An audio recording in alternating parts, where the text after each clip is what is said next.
San Francisco, large swaths of central and northern California were without electricity on Wednesday as the state's largest utility began cutting power as a precaution against sparking wildfires.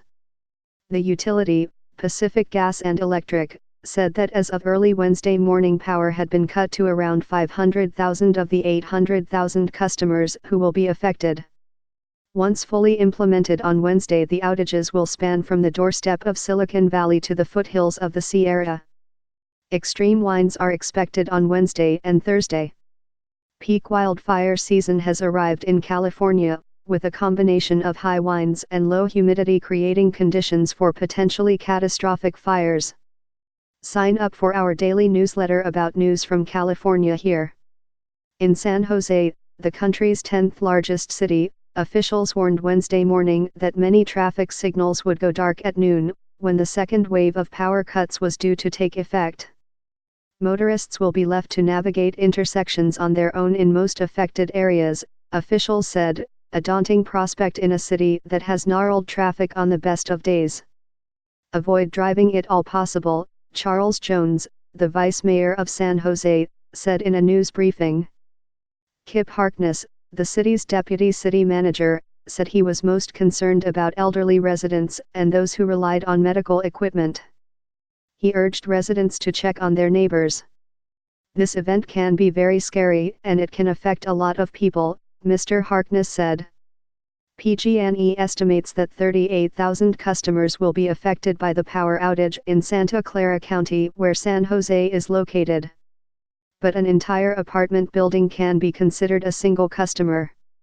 Mr. Harkness estimated that as many as 200,000 people could be without power in San Jose alone. The company has been found responsible for dozens of wildfires in recent years, including the state's deadliest, an inferno in and around the town of Paradise last November that killed 86 people. Over the summer, the utility turned off power to less populated areas in Northern California, but this is by far the most extensive shut-off the company has carried out, affecting large parts of the San Francisco Bay Area. More than half of all counties in California, 34 out of 58, are expected to be affected by the power cut, according to PG&E, one of the country's largest utilities. PG&E anticipates that it will begin turning power back on starting Thursday, when winds subside.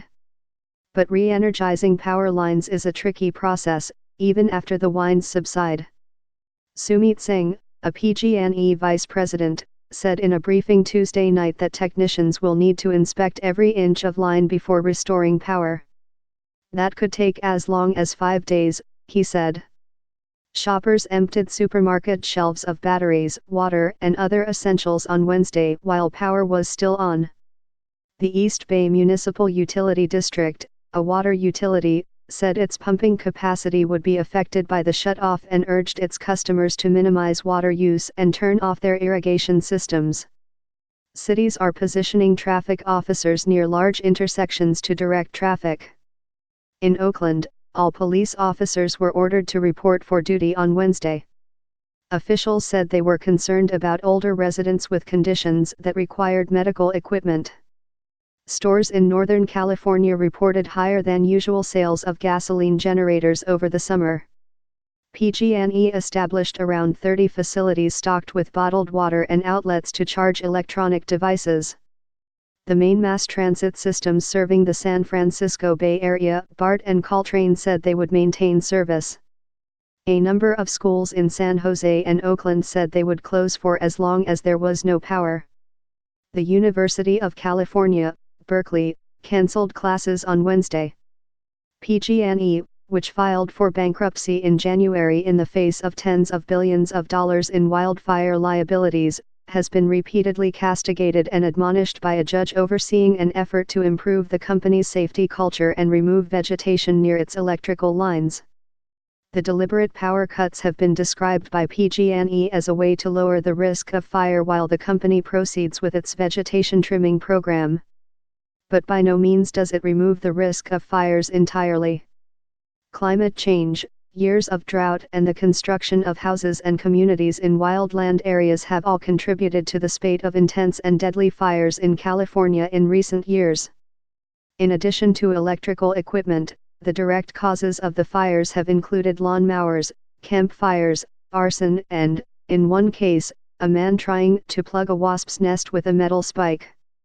Wildfires that ignite in extreme wind conditions can be very difficult to bring under control, firefighters say. The deadliest fires of the past 2 years, the one that razed Paradise last year and the Wine Country fires of 2017, both occurred in similar conditions to the ones that meteorologists are forecasting this week. Adil Hassan contributed, reporting from New York.